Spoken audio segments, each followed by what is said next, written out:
Hey, everyone, just give me a few minutes while our committee members get situated. We'll be starting shortly. Um, Thank you.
Hey, folks, give us another 2 minutes and we'll be starting. Thank you.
We are live.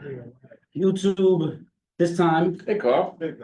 Welcome everyone to April's meeting of Business Development Committee here at Community Board 12. We're not really here, April Fools. April Fools. Happy April Fools. You beat me to it, Carl. I mean, Bruce, you beat me to it. We're brothers. Hello, everyone. My name is Joel Abreu. I am the Business Development Chair here at CB12.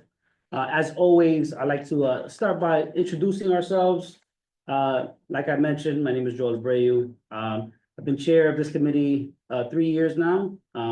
Extremely fun. Our goal in this committee, as always, is to pool as much resources, especially on the business side, on the on the banking side, on the workforce side, on anything that's to improve businesses. Just put them together and share that with the community. This is what our goal is. So I'm gonna go around and we'll introduce ourselves, starting to my right.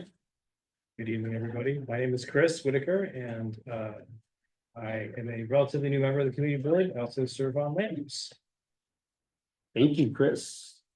Right, Carl. Carl Noble, committee member. Thank you. Thank you so much, Carl. And we have Bruce. Hey, Bruce. Bruce Robertson. I'm on transportation and traffic and transportation in this committee. Thank you. Thank you so much. And I gotta, make sure that our community board 12 members are here as well. I see Mr. Wayne Benjamin, one of our OGs. Hey, Mr. Wayne. Good evening. I don't know if I'm O or G, but I'm Wayne Benjamin and I chair land use for Community Board 12. Good evening, all. Thank you so much, Wayne. I saw Leo also. Leo, you can introduce yourself. He's part of our board as well. Thank you, Joel, on committee. My name is Leo Jimenez, Chair of Traffic and Transportation, and your board treasurer. It's a pleasure to be here with you guys tonight. We're having some. Thank you, Leo. Leo's the chair of traffic and transportation, and Wayne Benjamin is the chair of land use. So thank you so much for joining us. We have our frequent visitor. This is Jackie Tesman. Hi, Jackie, from the Community League of the Heights. Always like to introduce you. How you doing? I'm okay. Hi, everyone. Jackie Tesman, Director of Community Business Development, Community League of the Heights. Watching Corey broke or break a record.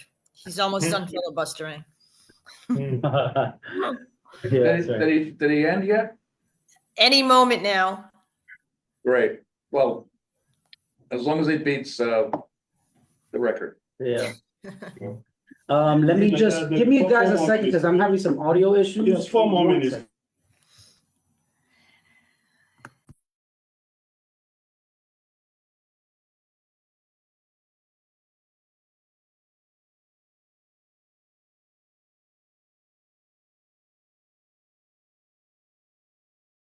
All right, thank you so much, everyone. So let's move on our agenda. I have a few announcements. Now that we introduced ourselves, the first one, I want to shout out Alexis because she's the one that told me about it. It's a grant opportunity, and it's by Citizens NYC. Citizens NYC has a neighborhood business grant.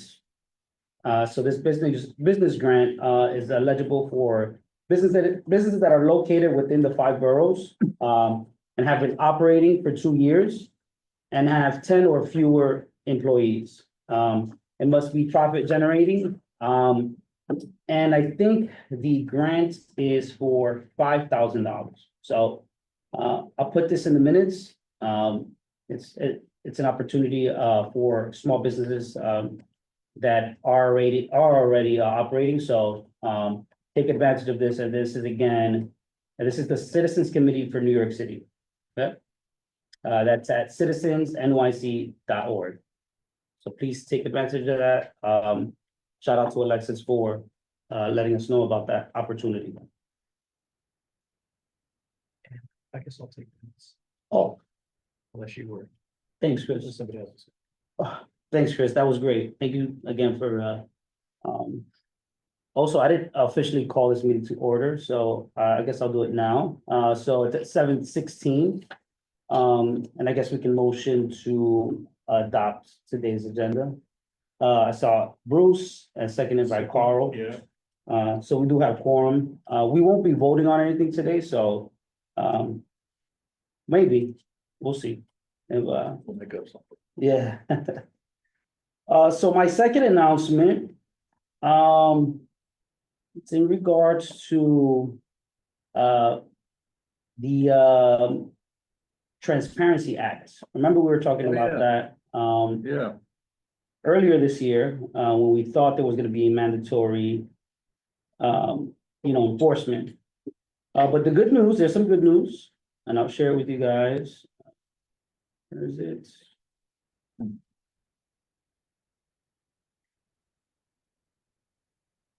The good news is that US companies and the US persons that are not required to file or be reported on BOIRs under the Corporate Transparency Act. So this is good. Because last time we spoke, it was still up in the air. So the only entities that have to really, file for this are foreign entities. So it's foreign reporting companies prior to March 26th. They're required to do this with FINCEN, which is Vincent.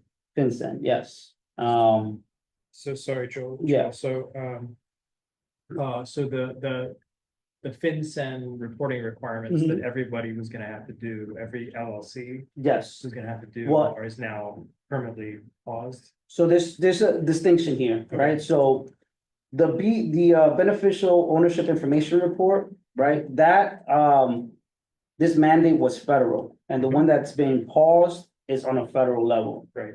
And that was for corporations, LLC, any type of persons here in the US. Mhm. Now, on the state level, you're still required to do this. So, but on the state level, it's just LLCs.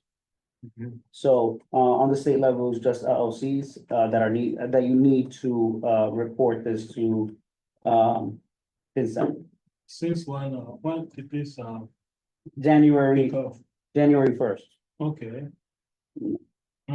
So hopefully, while this still is sorry, being debated, yeah, go ahead. Paul. does this measure have an official name? So yeah, it's the Corporate Transparency Act. Okay, CTA. CTA, okay. Yeah. For beneficial ownership, and the report is the beneficial ownership information report. So if you Google it, you'll be able to find it. Just beware of like scams that try to charge you to do that. It's free to fill this out. Beneficial ownership. Yeah, beneficial ownership information report. Mhm.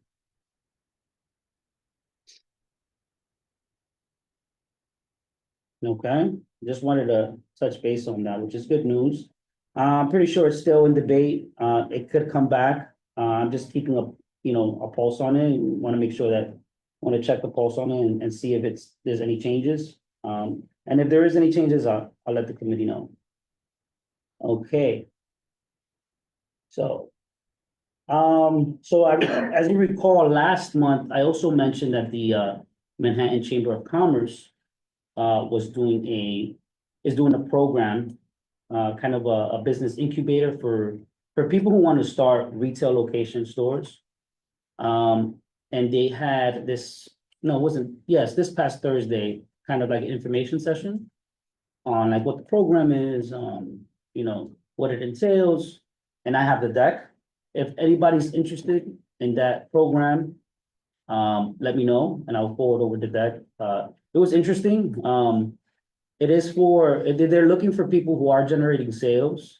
It's not like for startups that have some sort of traction. So, but if you still, if you're interested in a retail location, it's a good program. I think that the information session helped for sure clear up some things. So if you need that deck, let me know. Apart from that, the Manhattan Chamber of Commerce is also doing, in partnership with, let me get this name right. The Small Business Resource Network, they're doing a program where they build your website for you, and do, kind of some marketing for you, like a logo. But you also have to apply for this program. I'll forward over the details for the minutes. But if you look over that, you want to like really, Google it and search for it, it's the Manhattan Chamber of Commerce's and Small Business Resource Network Open Plus Open program. Again, it's not, for, it's an application process and they, choose from those applicants. I thought you about that. Yeah.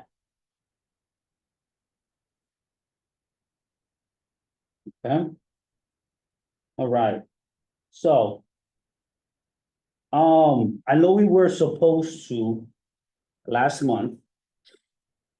By the way, we have some guests here, and then we'll right after this, we'll get to you guys. Thank you so much, Orietta, and Nazareth. Orietta is from the Small Business Services, the customized training program, and Nazareth is from our Neighborhood Trust Federal Credit Union downstairs. So thank you guys for showing up today. We'll look forward to your presentations. But before we get to you guys, I want to talk about MWBE. So I did some research, and this is obviously on the state level. So I mentioned last month that on the state level, the law, the executive law, I think it's Article 15A, is up for renewal. This is a law that kind of sets the parameters for what the MWBE program is on the state level. And, we want to urge our elected officials, Al Taylor, Manny De Los Santos, Jackson. Robert Jackson, the state senator, to, make not only just, renew this program, but make sufficient changes to this program that people have, not complained about it, but it definitely could be improved in some ways. So on January 23rd, the State Assembly had a meeting where there was testimony, general contractors, different groups, different chambers of commerce were there. And I just found it interesting. I saw the all the testimonies and took some notes. And it was funny because I didn't expect this, but the Dominican American Chamber of Commerce was actually on testifying. Shout out to Maria Cruz, I believe her name is Maria. She's yes, no, yeah, I know her name. I know her first name is Maria, but she was there representing the Dominican American Chamber of Commerce, and she spoke in detail about how the MWE program on the state level could be improved. So I found that interesting. So I reached out to her, and before we, as a committee, decide to input certain things, I want to hear from them, right? She was there.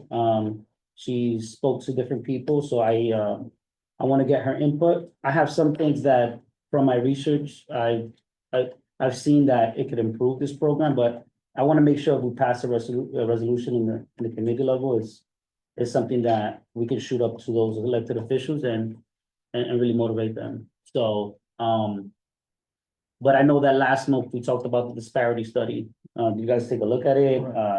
I know I took a brief look at it. I know it was a lengthy read. It was like 400 pages. But what do you guys thought? What were your thoughts? I'll give my first thoughts. So I noticed that there's a huge disparity for Latino men and women counted to their female white counterparts. So it was interesting because it was a lot of math and and stuff to go through. But I just found that fact interesting. And maybe the people that I invite next month, we could talk about it, because I really wanna hone in on this and motivate them to, see what our position is and tell them, hey, this is a good idea to recertify. So we'll talk about it in detail more, but go ahead, Carl. Yeah. The report you looked at, did it try to propose any solutions? I mean, as far as you could Yes. glean. Yes, so there is an assembly bill out there, A 2296. And this refers directly to recertification, Mhm. not MWBE as a law, but rather the process of recertification. Mhm. And I pulled it up here.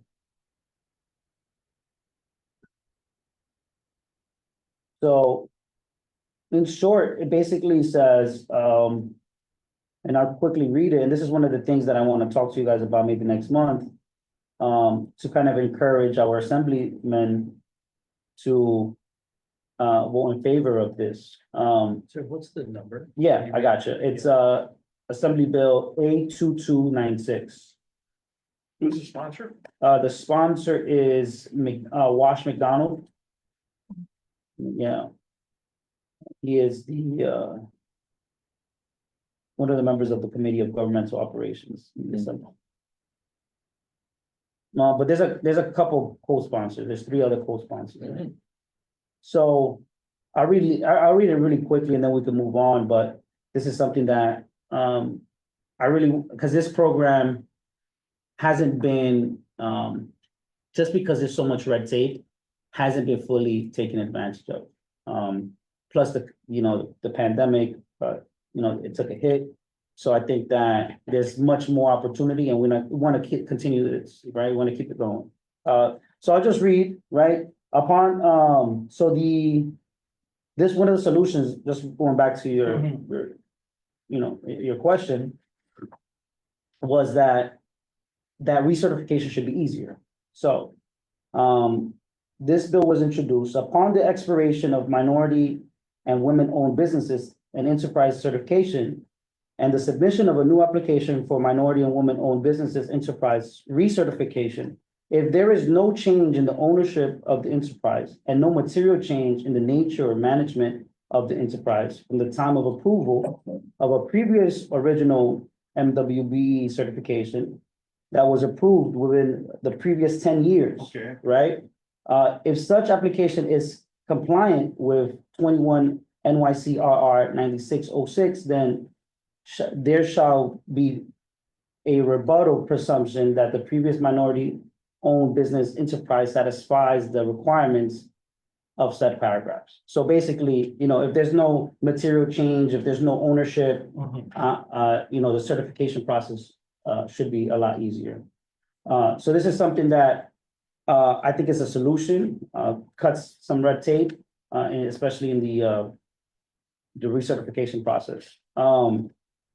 I think it was like one of the testimonies said that sometimes the waiting period is like 18 to 24 months for recertification, which, that's crazy, right? Like there's so much contracts there, but I have a hand. How often do they have to recertify? That's a good question. I'll leave it to the experts. I'll ask Jackie. Yes, Wayne. I just wanted to, and I think I mentioned this the last time the committee was discussing this. I actually ran DASNY's MWBE program for like 5.5 years in New York City, Long Island, and the lower Hudson Valley. And when the committee is looking at this, I think it's important to distinguish between 15A, which is the law that establishes the MWBE participation, and how MWBEs are certified, which is done by Empire State. And the process and the staffing of how Empire State implements it is sort of, separate and apart from renewing the law. Absent the law, there's nothing for Empire State to do, but even with the law in place, based on my experience, there are lots of contractors, consultants who, as you said, complained about the amount of time it takes to get certified.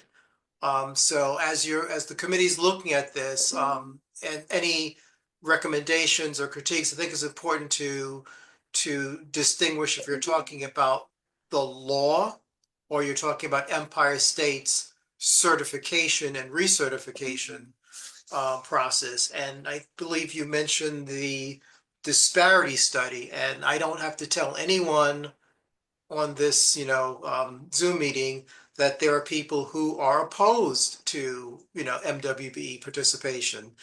And the disparity study and the disparity studies in the past have been very tight, and they've been challenged in court, and they've never, the challenges have never, succeeded. It's important to ensure that those disparity studies continue to be absolutely watertight, and there are no efforts made politically or otherwise to, do things that the folks who know that will be challenged in court and you will lose. Yeah, I didn't know that about you, Wayne. Thank you so much for your input on Wayne.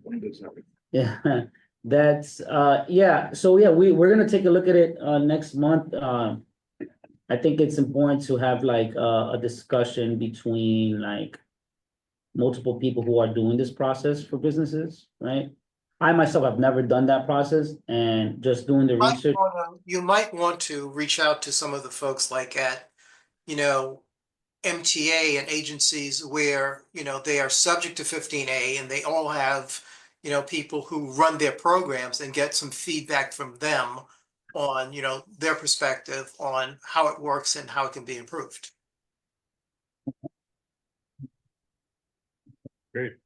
And MTA, besides MTA, what other agencies that I know that does 15A is only state agencies subjected to 15A, or New York City agencies also subjected to 15A? New York City has an MWBE. I don't know if that's under 15A or some variation, because I know that the state agencies and authorities had much broader flexibility and authority to do things in 15A, and the city was limited. And I don't know if that's a function of different laws, a different implementation of the law.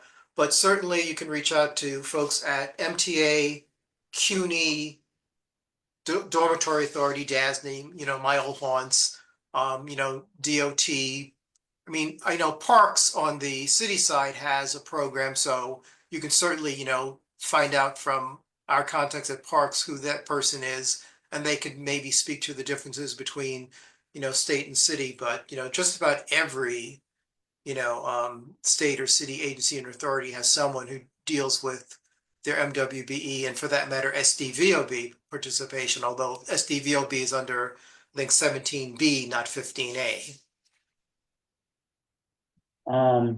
Okay, thank you, Wayne.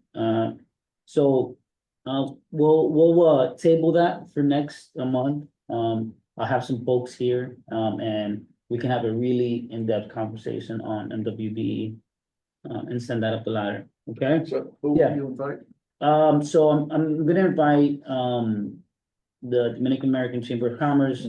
There is what Wayne just mentioned, maybe MWBE representatives of agencies that have projects, right, that are accepting contracts. Yeah.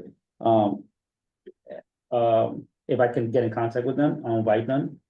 I also I know there's a few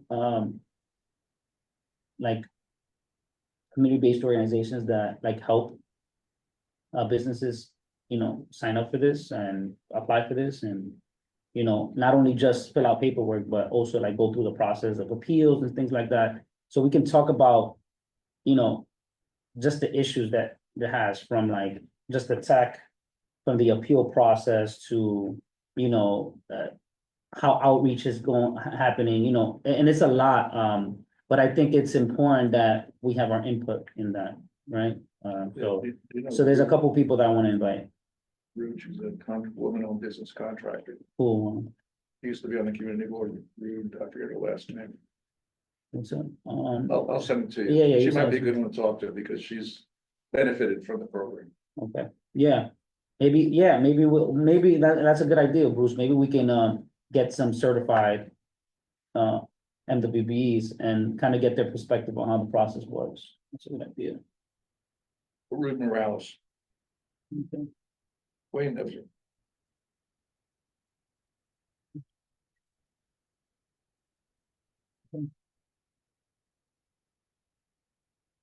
Yeah, maybe, yeah, we'll get like an actual testimony, see, you know, how it went for them, how was certification, Well, she's been very recertification. successful with it, Okay, good. especially up at the bridge complex. She's been doing renovations there and so forth for years. She used to be on, I think, this committee Hmm, 4 years ago, 5 years ago, before COVID. okay. All right, good. Any other questions, about Sure. MWB? If you happen to have, I was just looking for a link to the hearing from January, if that's something you have easily accessible. Mhm. If you could forward that to the committee, Yeah, that would be I great. It'd be will send Good it to to you. see. Right now.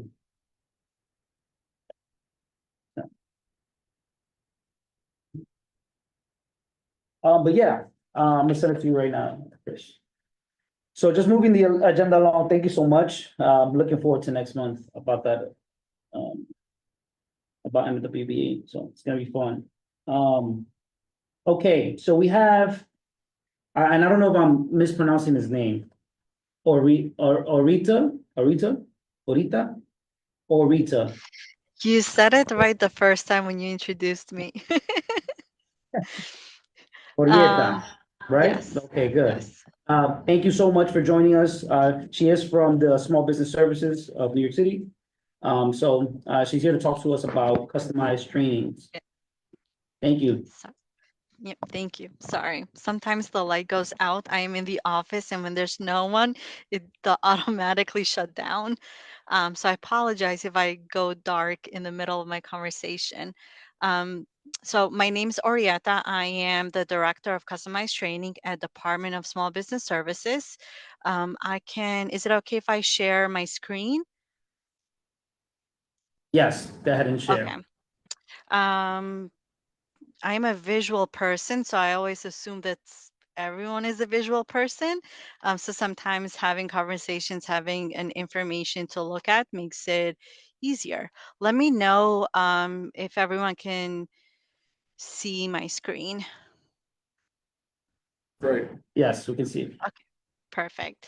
So customized training is a training program, and the goal is to help businesses train, retain, and grow their staff.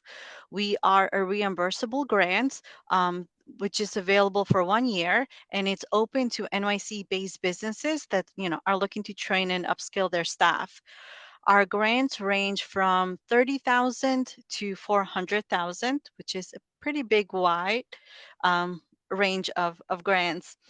Businesses must train at least 10 employees. New hires cannot exceed 50% of trainees.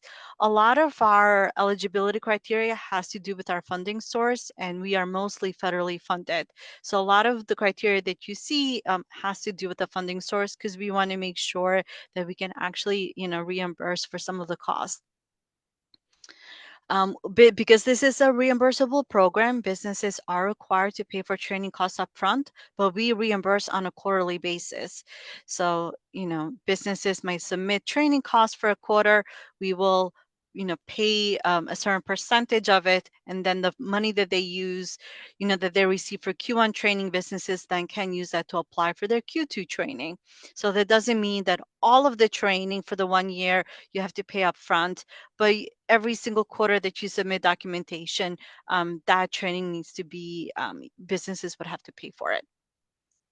So, like I said, we give businesses up to 1 year to do training.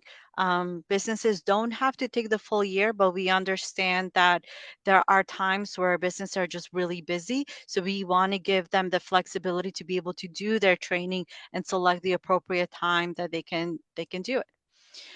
Businesses are required to provide wage increases upon completion of training. So, training is 1 year. We give 6 months after the 1 year of training is over for businesses to provide wage gains. So, businesses really have about 18 months to provide wage increases, after they get awarded. We do host info session. If there will be uh, I can share this with the community board if they want to circulate the presentation to individuals that attended. If this information will not be circulated, I have included my email address so that people can reach out to me directly. I also have the website nyc.gov/SBS. Our webinar is on our website, so businesses can click on our webinar link to register if they want a much more in-depth overview of the program and the application process. The way the program works is businesses do have to identify what their challenges are and select the training that addresses those challenges. Because we are a customizable program, um, we can't refer businesses to training providers. They would have to search their training providers because we want to be able to accommodate as many different trainings as possible, which is why we leave it very open for businesses to identify the challenges and then select the training that they're looking to do. We reimburse up to 60% of the total training costs, and there are 4 areas of training that we support. They are very broad, which means it will include, it's very rare for us to say that this business is not if a training is not eligible. Usually trainings that are not eligible is if it's legally required or if it doesn't involve any upskilling involved, such as like a new hire orientation would not be covered. Um, w- so that is so these are very broad and it's very rare for training to not be covered. So training areas that we support are training to learn how to use recently purchased equipment or software. I want to point out that we don't cover the cost of the equipment or the software. It is simply the training cost, but not the actual equipment or software. So if you are, let's say, a restaurant that's purchasing a new POS system, we'll cover the training cost for employees to learn the POS system, but not the cost of the actual POS software. So another area that we support is to offer new services or products to reach new markets. This can be like a new location that a business is opening, or just simply a new service that they're adding on to their like suite of services. Training to provide new skills to help current staff advance into hard to fill positions. Um, Also training for staff to sort of update their skills so it can help businesses be more competitive. So these can be if employers are looking to like promote individuals to become managers, so taking on like leadership training or management training, or maybe sometimes employers might want to change the roles and responsibilities of their employees or transfer them to a different role within the company, so they'll train staff to make sure they have the skills necessary to take on new positions. Go ahead. I think I saw a hand raised. I'm gonna ask a question. Mhm. So on the second bullet, reimbursed up to 60%, does that mean that say they get a $100,000 grant, that would be 60% of the total training cost? So there's not a scenario where you reimburse 100% of this No, activity. It's only, we'll never reimburse 100% because we can't legally reimburse 100%. Mhm. We are mostly federally funded, and part of the requirement in order for us to receive funding is that there has to be an employer contribution. So there'll never be a situation where we will cover 100% training costs just because our funding source doesn't allow us to do so. Sure, okay, so they always have to have skin in the game. Yeah. Exactly, exactly. Um, there's also more to our calculation. This is a very simplified version.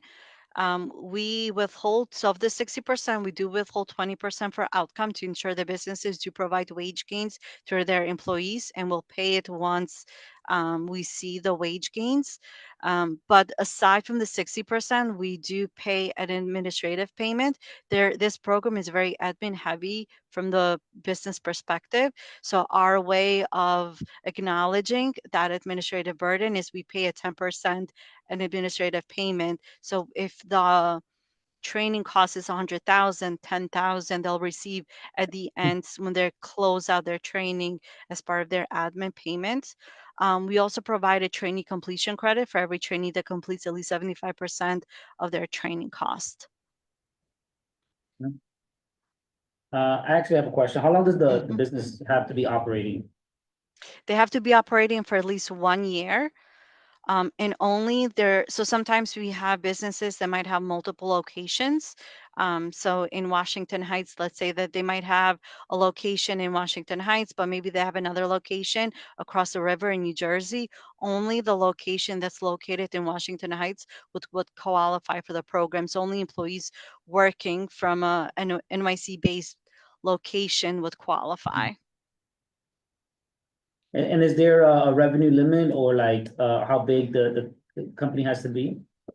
Um, we don't have a revenue limit, but it is one of our evaluation criteria. So all applications are evaluated. All applicants are required to participate in an application assistance call with someone from my team. This allows us to review the application before business submits it. It gives us a chance to give them feedback so that their application is as strong as possible. Our goal at the program is to get our businesses awarded, but we do have a board that makes the final decision on who gets awarded. But there's no revenue. But what we look at, we do ask what the previous year revenue is. We want to make sure that the training plan is feasible. So businesses do submit training plan depending on their revenue and what their training costs. We'll ask questions to ensure that the business has the capacity to take on the training. So if the training cost seems too high for the revenue that a business has, it will be something that we would point out during application assistance call, because we don't want to put businesses in a financial predicament where the training is not worth the money that they're putting in. Okay. So we want to make sure that this benefits the business, but doesn't have a negative, it doesn't cause any like negative experience. Okay, so I have a follow-up question. So you said some of the areas are software. What are the areas you provide training? So it's learning to purchase new equipment or software. Got it, yeah. I got them, yep, I got them. And I have two final questions. One, Sure. do you create trainings, or you just leave that to the providers?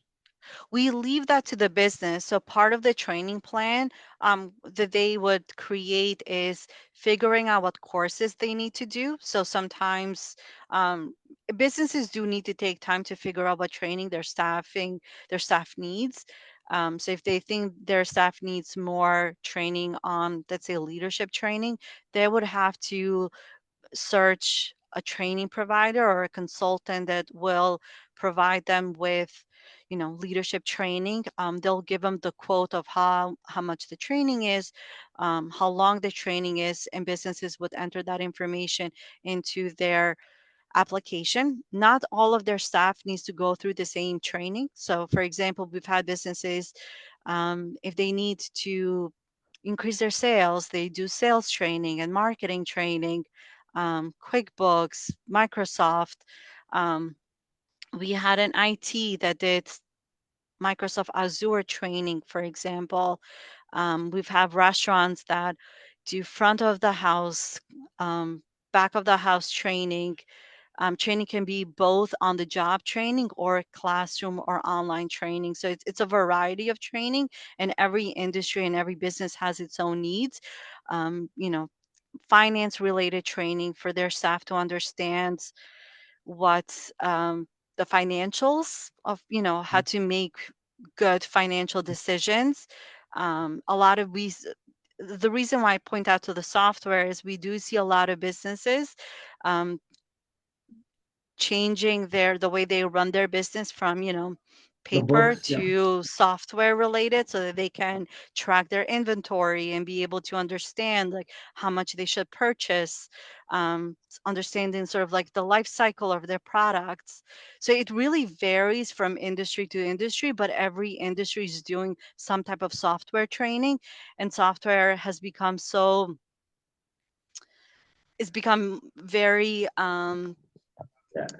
every It's industry it's very complex, and every industry is creating their own, you know, software that's very specific to a very specific industry, so to sort of like you know, fill those needs.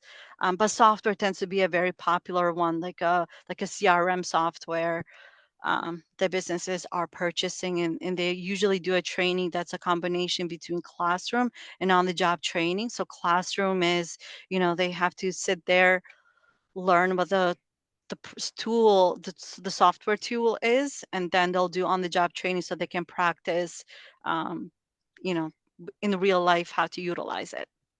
Yeah, the software could be utilized in every aspect, right? From Right, CRM to get a sale, from closing to POS to your books, it's right, everywhere.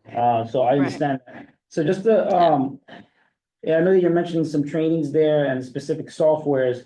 Do you guys have like a list of providers of these trainings that you commonly use? And if so, can you share some?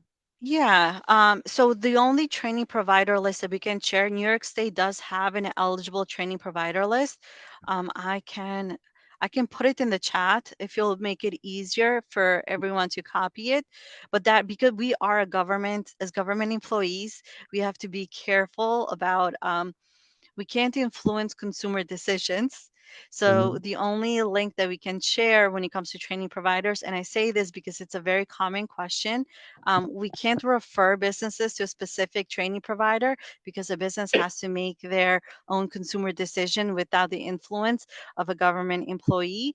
But what we are allowed to share is the eligible training provider list from New York State. So even if there are training providers that are interested in working with our businesses, they can register on the New York State training provider list. So that's the only list of training providers that we are able to share.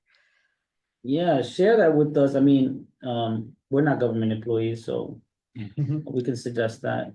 At least some of us aren't.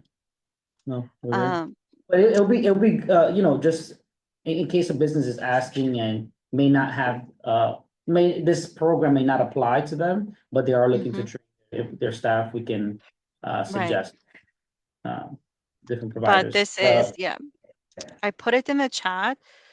So that is the link to the New York State training provider list. It's a good place to start, to think through what trainings are out there. Okay, But in order for businesses to take advantage, there is a pre-application. Takes about 5 minutes or so. A program manager will reach out to inform them whether they are eligible or not. If they are eligible, we will schedule a screening call to better understand what their needs are. And then eligible businesses will receive a link to complete our application. okay, good. We're gonna put this, and if you can send me this, like poster you have, and I'll make sure that, we send it out to everyone. We're gonna include this in our minutes, and tell our business owners about it, so, but yeah, we appreciate this. I've heard of this program before. Hopefully, our constituency in Washington Heights take advantage of it. Especially Yeah. with the new, a bunch of softwares coming out that just make things a little bit easier, and I'm pretty sure that, they're paying the employees, to train in these software, so, Yeah, thank you so for sure. much. Yeah, I have one question. Okay. Yeah, so, you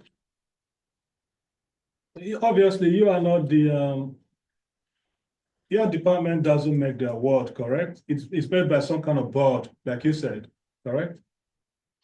There's a board that decides, approves our applications, yes. And how long have you been in existence? I mean, your department, the department that does this function that you described. This program was started 2007 or 2008. So Okay. it's been around for a very long time. Mhm. It does get updated depending on our funding source. So right now, April is the start of the last quarter for this fiscal year. So in the springtime, we'll learn more about what our funding will be, and then there'll be a determination whether the model will stay the same or if it would need to be changed. But the program itself has been around for almost 20 years. And finally, are you, Mhm. I mean, this is Washington Heights. I don't know that we have a lot of service businesses as such. Do you also serve brick and mortar operations, or do you only We focus do. on service businesses? Yeah, we actually recently awarded a business from Washington Heights. Um, so Cool. so we definitely do serve Washington Heights. It's a brick and mortar location.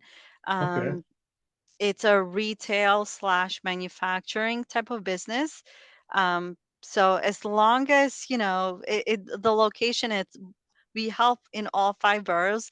The only borough that we sometimes have a challenge with is Staten Island. But other than that, we're very well represented everywhere.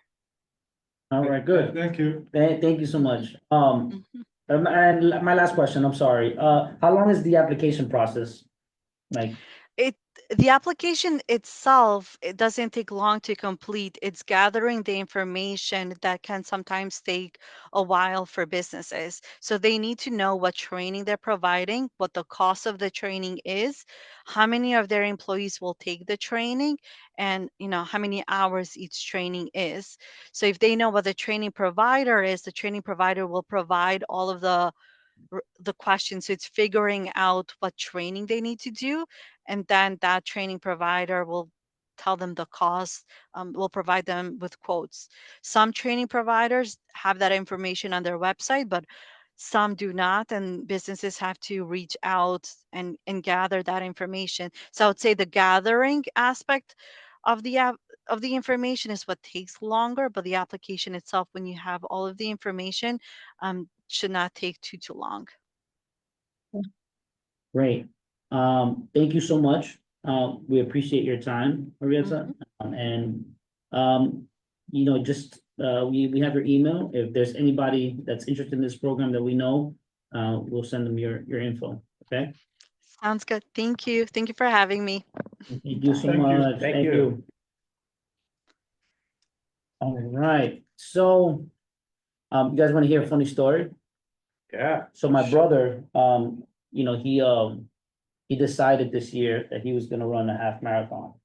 First time ever running. Never ran like more than 3 months. I'm like, okay, go ahead, good luck. So I went to go see him.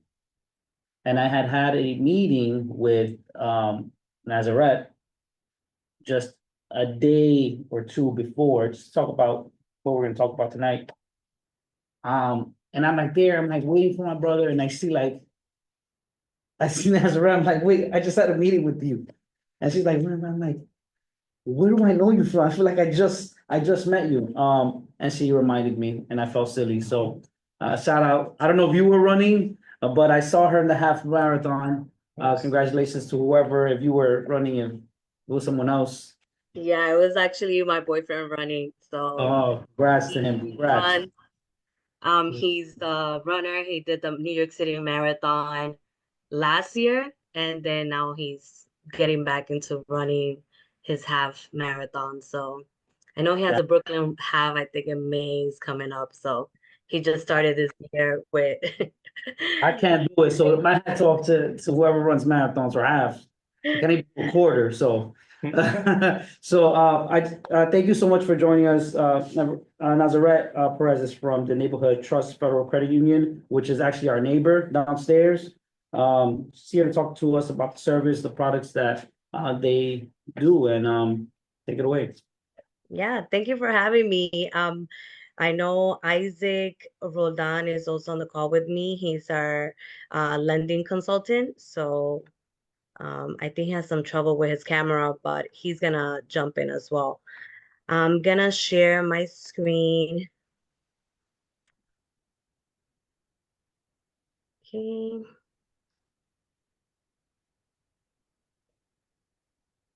Yep, we see it. Okay, perfect. So, as Joe introduced me, my name is Nazareth Perez. I'm the Marketing and Communications Officer at Neighborhood Trust Federal Credit Union.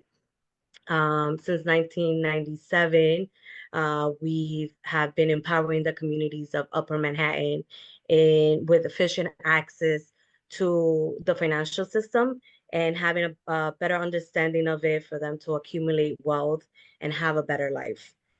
This is in terms of financial services, affordable loans, also free financial education and technical assistance. We're located on 112 St. Nicholas Avenue on the first floor.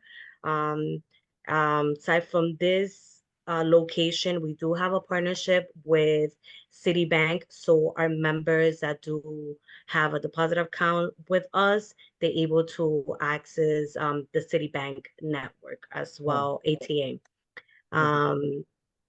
So we take our member, starting them, their gateway is through building credit, either through the Social Security or IT, moving them to personal loans, credit cards, auto loans, financing, mortgages, and financing for businesses and any other commercial project. Within the financial wellness program, we have personal financial workshops.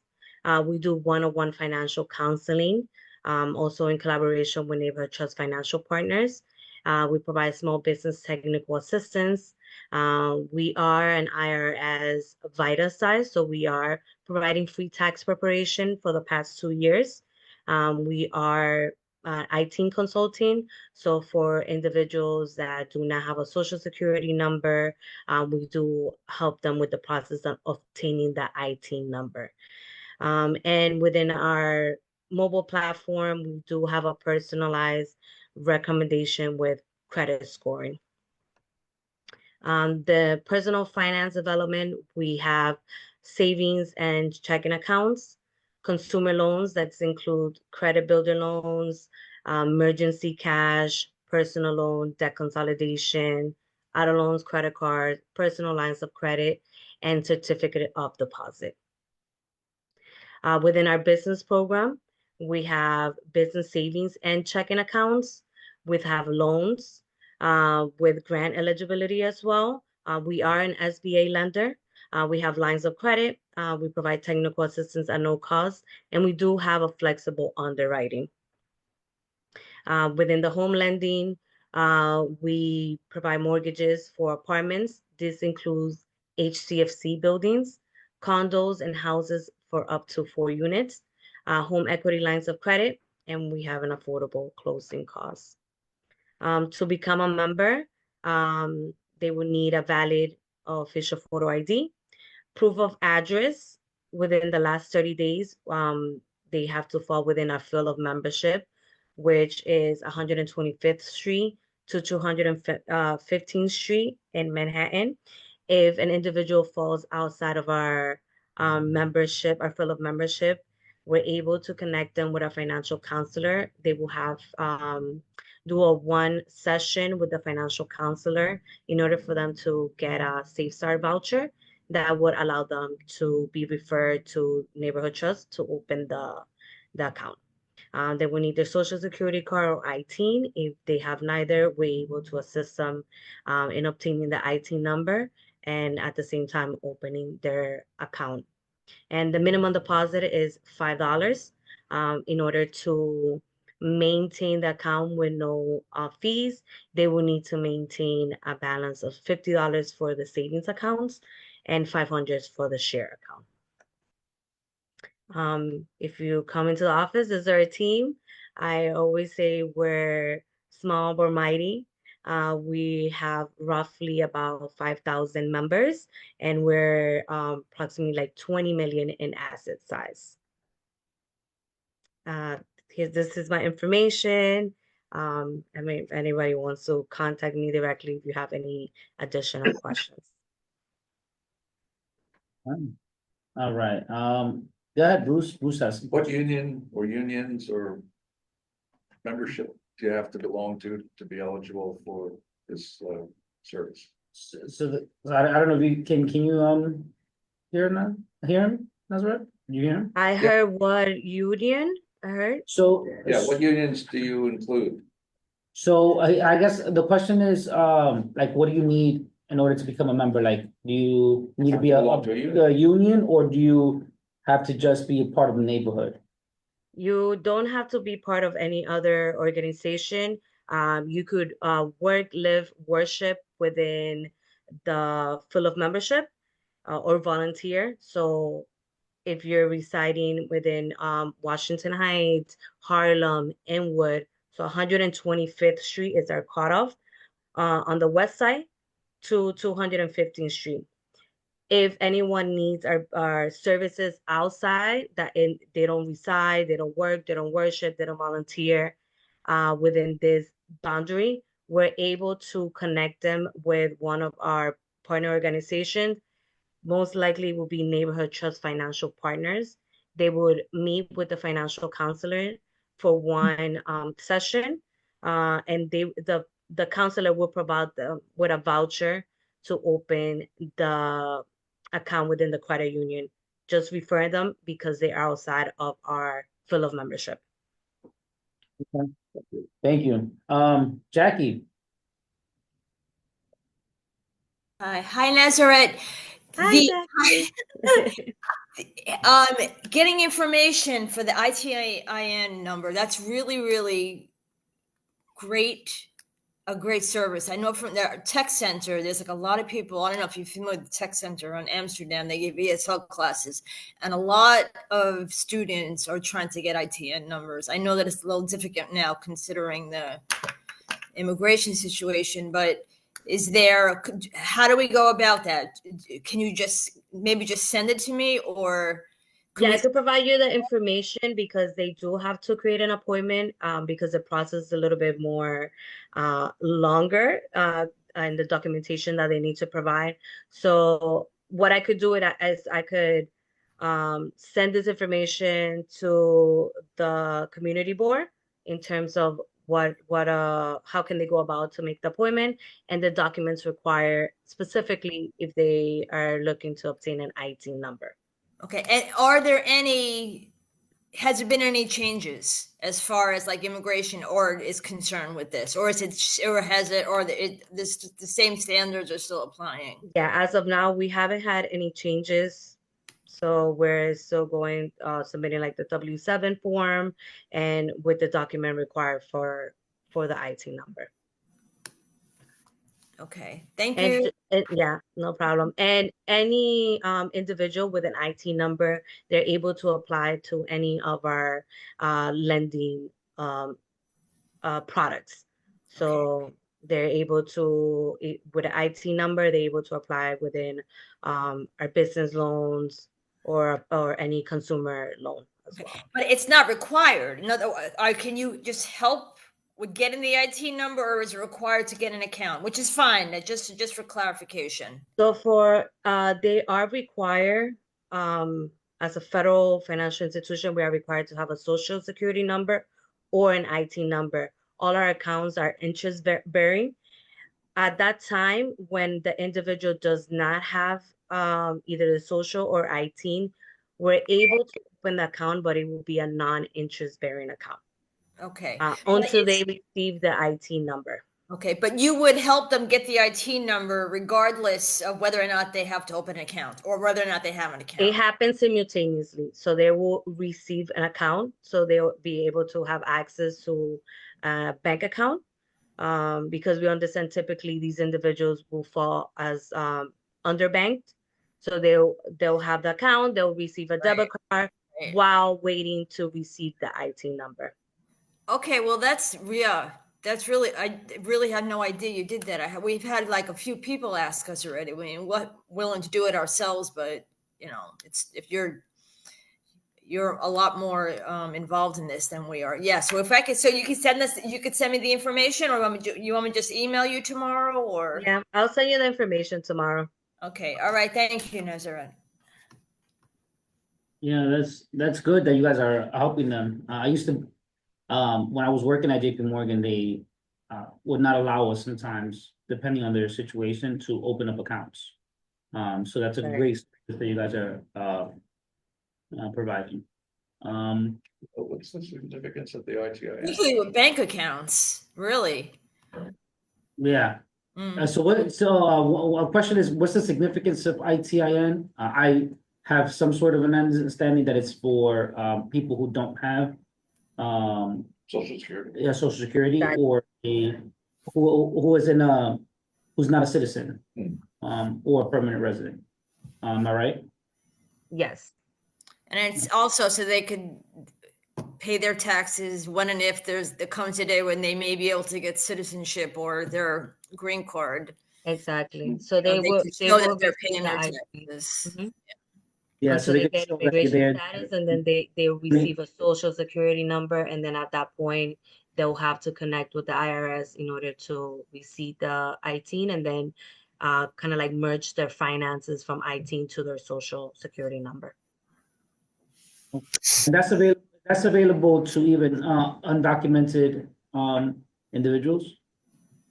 That So it's a ITIN. little bit tricky because within the process, if the individual is eligible to a social security number, they might get a rejection for the ITIN. So they are gonna receive that letter. So that's why they need to make an appointment, because depending on case by case situation. Okay, in terms of businesses, do you guys, and just to switch over a little bit, Mhm. you guys open up business accounts? Yes, we offer checking and savings accounts for businesses. Okay. And can you explain a little bit about your credit builder and how that works? So to start off for the credit builder, they could start off with two products that we have available. Is a credit builder loan. Within this credit builder loan, they are not receiving money upfront. They have a monthly payment within the amount of terms that they have. This could range from 6 months to 24 months. They're making that payment on a monthly basis, and we are reporting these to the credit agencies.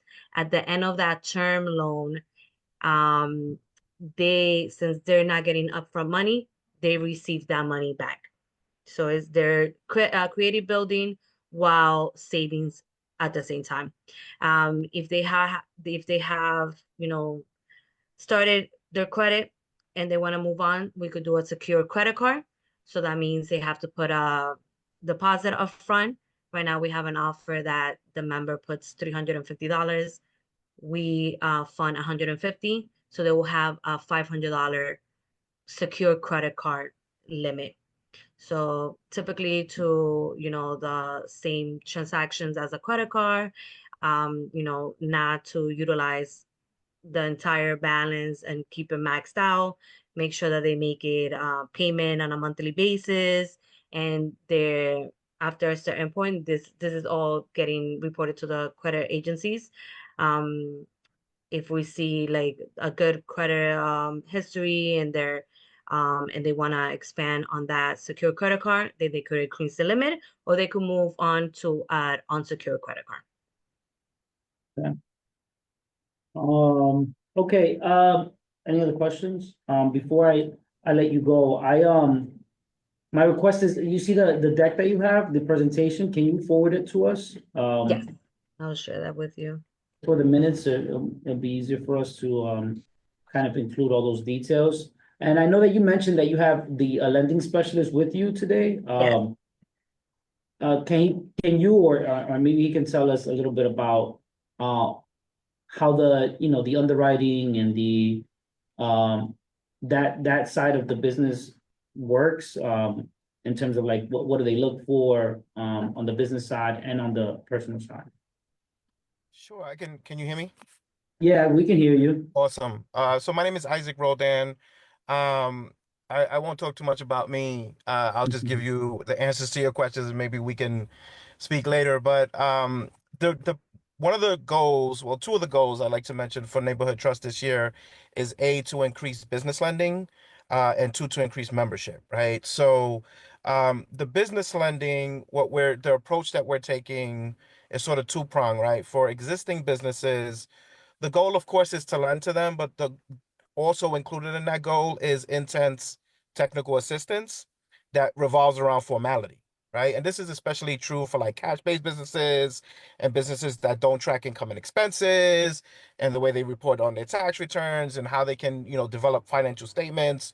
All these things are necessary when applying for business lending, which is why your Chases of the world and your Bank of Americas of the world are denying these guys, right? So the goal for us is, if we get a application that we're declining, it's not just to decline, it's really to provide that technical assistance to sort of play as a bridge from informal to formal, right? And really educating business owners on the advantages of formalizing themselves, really tracking income and expenses, reporting their income so that they can qualify for financing in the future, right? And that's sort of the goal, right? To get them to growth, right? To get them to scale.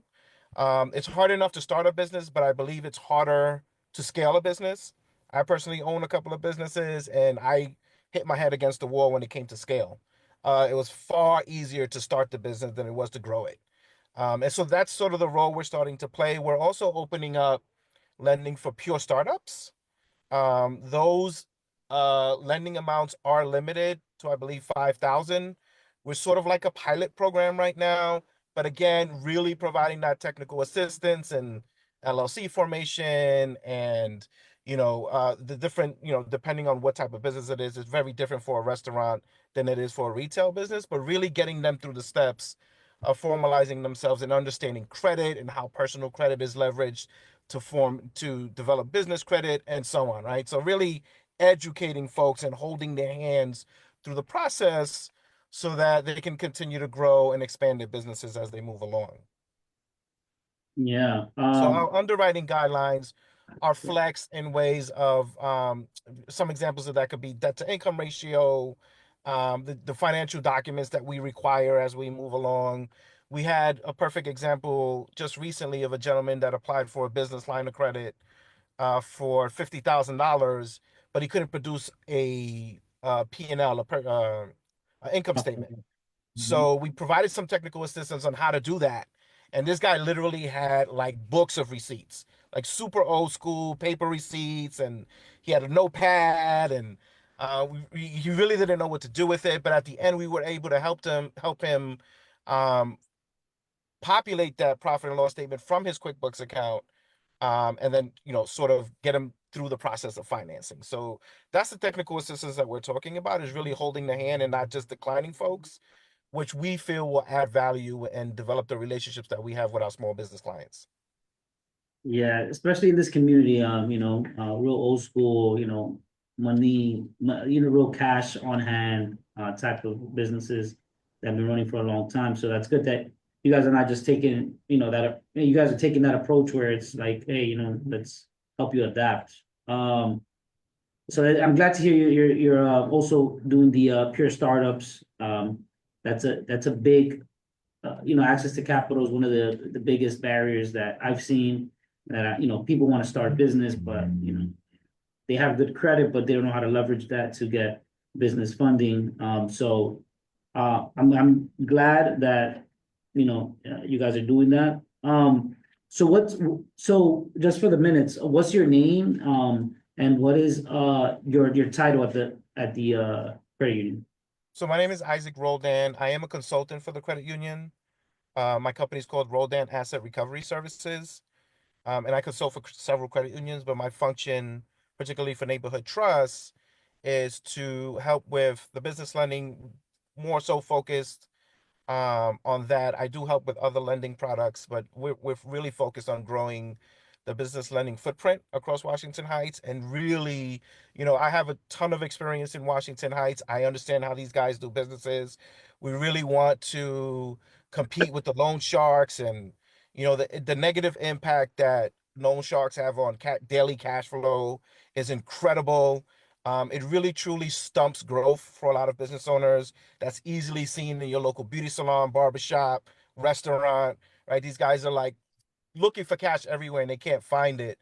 So, that's why I spoke so much about the technical assistance, because that's the piece that gets people to sort of wake up. When the PPP loans came out, a lot of people in this neighborhood couldn't qualify for it because they couldn't come up with, payroll. They couldn't come up with tax returns. They couldn't, so they couldn't take advantage of the capital that was out there. So they were turning to these loan sharks who were getting PPP loans, right? So, and then they were making a ton of money off of it. So our goal is to sort of try to turn that around and put the power back into the hands of the entrepreneur, really just by educating themselves, and understanding what their accountants are doing, the way to prepare themselves when they're looking to apply for financing. If there's a negative in your business income, you're saying you're making less than $1, how can you repay a loan? That sort of mindset, right? And really educating them to get them to the next step. Yeah. Yes, those notorious here in Uptown, those loan sharks. What's the maximum funding that, is there a cap to the funding that you guys provide on the So business side? there are, so as Naz mentioned earlier, we are SBA lender. So the SBA 7A loan goes up to 500,000. But our sweet spot, I would say, is anywhere from 25 to 50,000.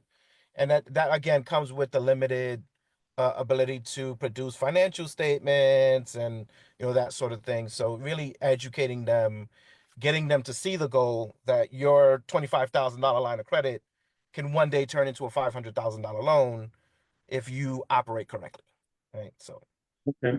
And I have two more questions. So tell me a little bit more about the Pure Startup. I know it may be just credit based, personal credit based. Are you guys starting that soon, or is that something that still in the works?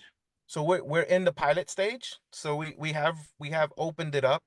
We haven't marketed it heavy because we can only imagine how the folks will come through the doors applying for Pure Startup loans.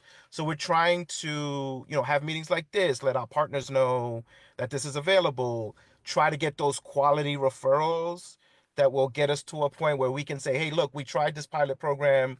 We're getting good repayments. It's not a negative hit to the credit union. Let's expand it a little bit, right? But we have to prove that. We have to prove that we're lending to the right people. We're helping folks grow. We're getting them to the next step out of that startup product and into a small business loan product and so on. So that takes time. But right now, what we're looking for is just quality referrals. And quality referrals means like good people, right? Like people that are willing to put in the work and change behaviors, which is so difficult for adults.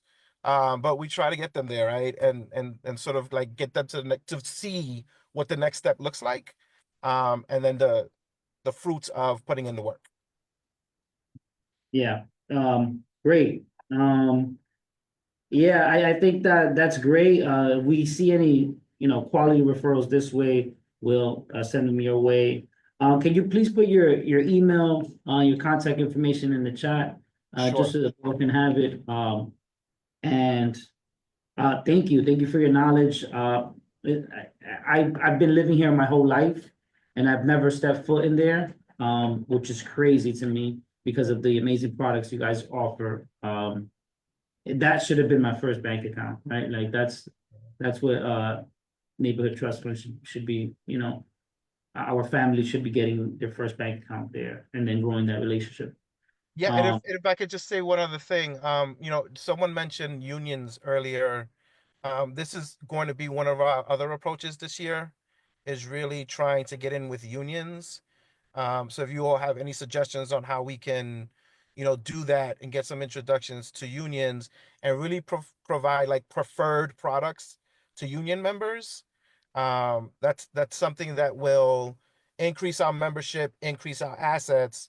And if we can do that, that will increase the amount of folks that we can help with lending, right? So we have to have the capital to lend. In order to do that, we need to increase our membership. So the more members that we have, the more folks we can help. Yeah, I may have a contact for you. So we'll connect offline. Okay. But yeah, just drop your email. I'll shoot you an email.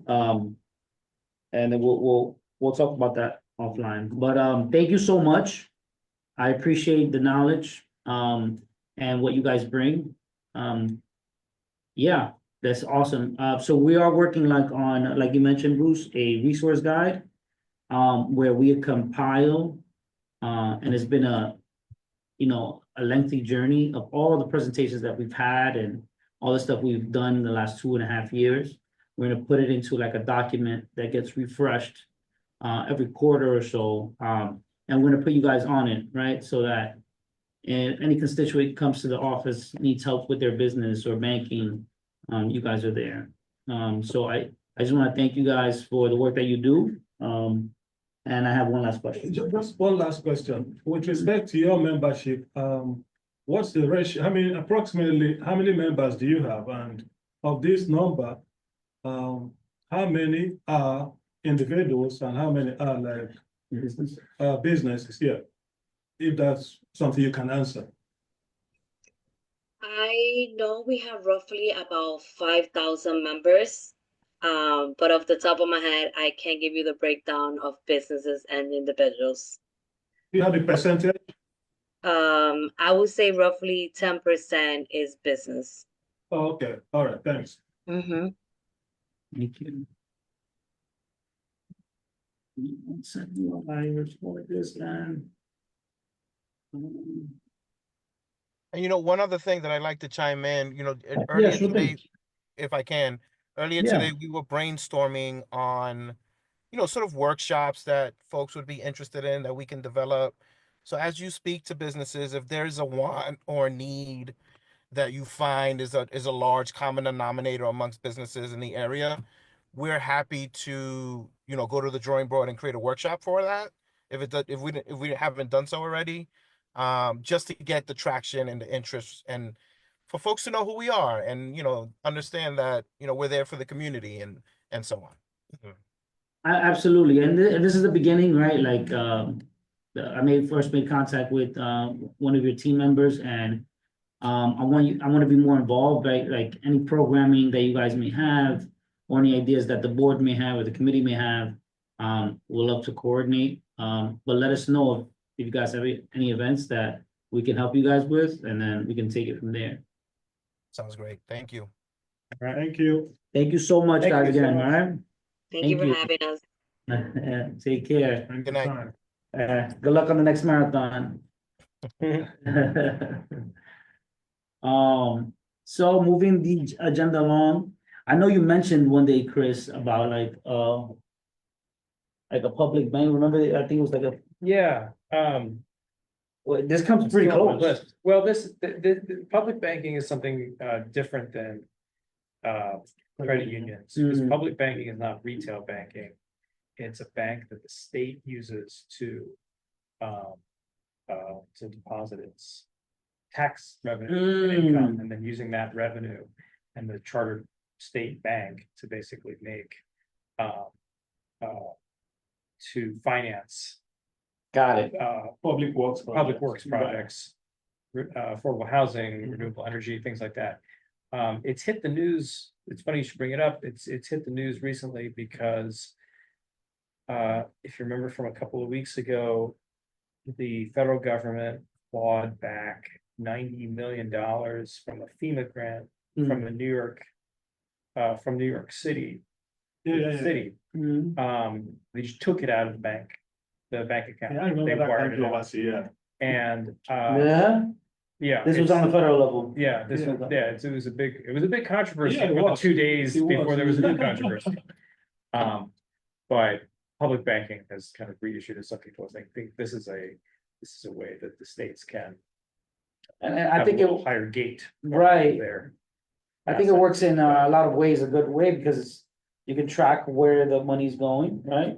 Where it's being spent, and things like that won't happen, you know, once it's designated for something, Yeah, it's designated. I had reached out to, Senator, what's his first name?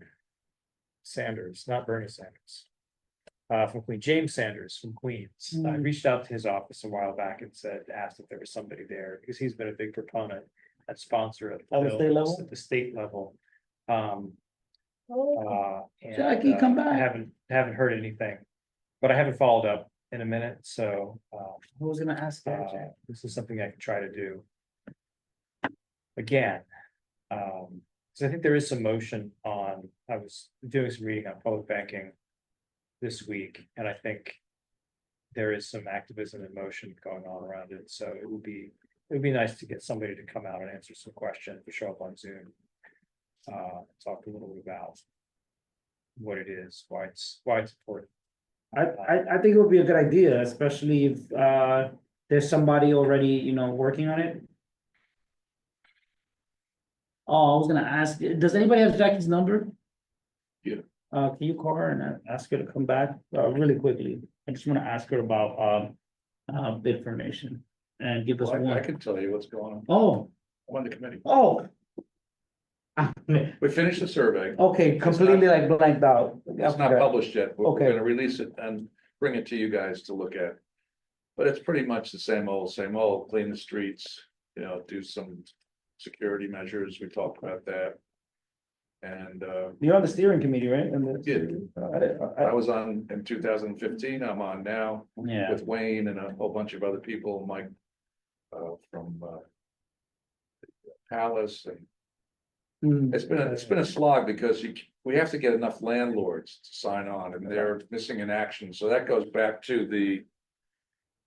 Transparency Act, where we were hoping to get some transparency to pierce the corporate veil to contact some of these landlords up and down Broadway who own 4 or 5 buildings and they want nothing to do with us. good luck. These guys are, Well, they're cloaked like with I know, 3 different CC We have a- LLCs, you know? we have a consultant who's done a really good job of contacting them and, you know, cutting through some of the clutter to get more signatures. So little by little, we're getting there, Okay, good. I just want, yeah, Oh, sorry. because Broadway's looking like hell lately. it's looking crazy. Looking, Yeah. I went down the other day, and the 150s, 155, no, 156s, 57. Yeah, my neighborhood. And Broadway Mall is actually part of the committee now, so they're helping. There's a new, they actually have their office at the Intercession Church. The new executive director, but they're very active. They want to move further up. In the malls, so, Okay. you know, little by little, we're getting there.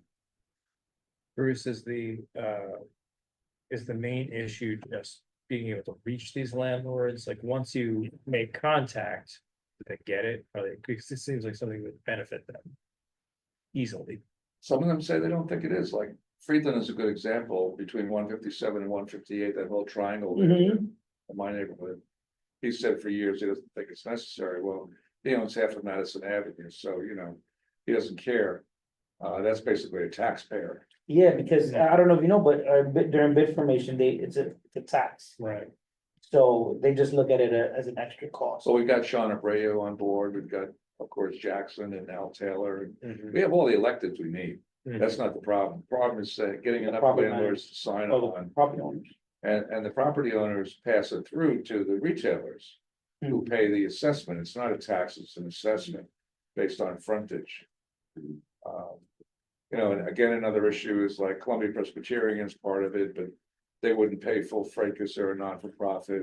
Hispanic Society is a non-for-profit, and we're trying to get the formula out of SBS to qualify for like 51% of the landlords to sign on, as well as co-ops and residential buildings. So over here on 159, forget the name of the building, they have 5 stores and they're co-op, you know, and they're on board and they signed off on it. 3810, they have 5 stores. It's HDFC near me. So, you know, we're getting there, but it's a tough push. What do you think your percentage is at right now? I don't know, Jackie would know that better than me. I don't know the numbers. We're having a meeting tomorrow or next week, Okay. or, you know, And the designation is for what? for this group. Is a It's big, a bid, yeah, no. Yeah, No, what's the name of the bid? it's a Broadway bid, Right, okay. as opposed to the Washington Heights Right, bid, right. which is 181. Which has been successful for 30 years. yeah, I mean, they had their issues, but, Yeah. you know. now it's pretty good, it's doing well. Yeah. And I know they tried, a couple years back to do one in the, commercial U, right, in 207 and Dykeman, right? Dykeman Oh, yeah. 207. Yeah. And, you know, property managers and, you know, owners were not okay with it. Cause it's tough, you know, especially if you're if you're passing your cost on to the tenants. You know, the tenants don't wanna hear it. You know, it's something like $100 a month for a tenant, for a 25-foot storefront.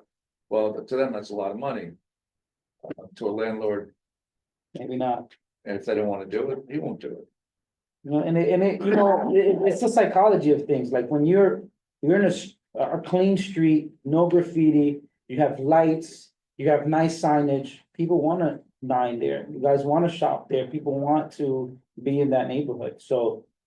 I think that's how, you know, you guys should present it to these landlords that probably have 50 other things that they have to worry about, but I think that. It's just like, hey, listen, this is gonna benefit you in the long run.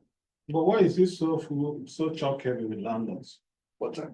Why is this so chalk heavy, so chalk full of landlords? Because, the reason why is, they are the ones that have to sign a petitions and they're on I mean, board. that's the It's regulation, about 50-50. It's a, yeah, 50-50 on. 50 no, 50 yes. There's so many buildings up and down between 155 and 178. You have to get like 50% of the landlords and 50% of Businesses. rental or apartment buildings. There's a formula that they use. Mm-hmm. And we're like 1 or 2 or 3 landlords away, and they're the ones that are really hardest to get to, because you call their management company and they say, well, we're not interested. And they say, well, can we talk to the owner of the property? And they say, well, no. But, you know, Jackie knows more intimately how far along we are and who we really need to reach out to, and we've got people like Jackson and Abreu who are willing to call the landlords and talk to them. So we're getting there. Okay. I'm sorry. Hopefully, It's warm. yeah, hopefully we get there, man. It seems like it's been going on for a while. I used to work over there on 157th Street. When I was, Where? On the T-Mobile that was there. Oh, yeah. Closed now. It's closed now, but that They was, closed. yeah, when I got out of college, when I got back home from college, that's where. So we thought we were gonna have a Starbucks next to Chipotle. 5 storefronts, and they just basically froze it and not doing anything. They started renovating it. And then they had a national freeze on store opening, so, you know, right Where the now, Boston Market was, no, that's Chipotle now, it's Chipotle. on the corner, Yeah, on the next to that. Going towards 158. Excuse me, and you know, given all that's gonna happen now with tomorrow being Independence Day. Who the hell knows what's gonna happen with these businesses and so forth, so. Landlords could care less about a bid. In light of all the other stuff that's going on. Yeah, I know it's tough, but I just wish you guys well. Hopefully that gets. We'll get there. Yeah, I'm pretty sure you guys. will. Yeah, Yvonne is intrepid, Good, she's the mama lion. good, so that's, new business, any old business, any announcements? Okay, can I get a motion to adjourn? I move. Second. Carl and Bruce seconded. Oh, you know that. It is 8:39. Thank you so much, everyone. Everybody went off. But thank you. Yeah, you know the guy we saw at the marijuana, no,